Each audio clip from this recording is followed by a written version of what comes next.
በስመ አብ ወወልድ ወመንፈስ ቅዱስ አሐዱ አምላክ አሜን።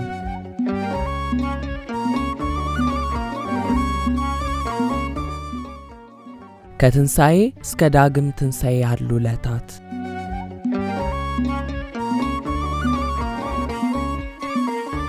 አርብ ቤተ ክርስቲያን። አርብ የእግዚአብሔር ቅድስት ማደሪያ በሆነችው ቤተ ክርስቲያን ተሰይማለች። ይህም ሁሉም ምስጢራተ ቤተ ክርስቲያን የተፈጸመባት ዕለት በመሆኗ ነው። ዕለተ አርብ የሥራ መካተቻ፣ ምዕራብና መግቢያ በሚሉት ስያሜዎች ትጠራለች። በዕለቱ ጌታችን መድኃኒታችን ኢየሱስ ክርስቶስ በመልዕልተ መስቀል ያደረገውን ተአምር በመስቀሉ ድኅነት እንዳሳየ በቀራንዮ የሕንፃዋ መሠረት እንደተተከለላትና ሥጋ መለኮት እንደተቆረሰላት ልጆቿን ከማኅፀነ ዮርዳኖስና ከአብራ ከመንፈስ ቅዱስ የምትወልድበት ማየገቡ እንደፈሰሰላት ተገልጾላታል።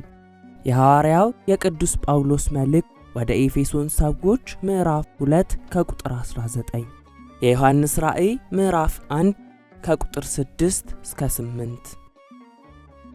ወስብሐት ለእግዚአብሔር ወለወላዲቱ ድንግል ወለመስቀሉ ክቡር አሜን።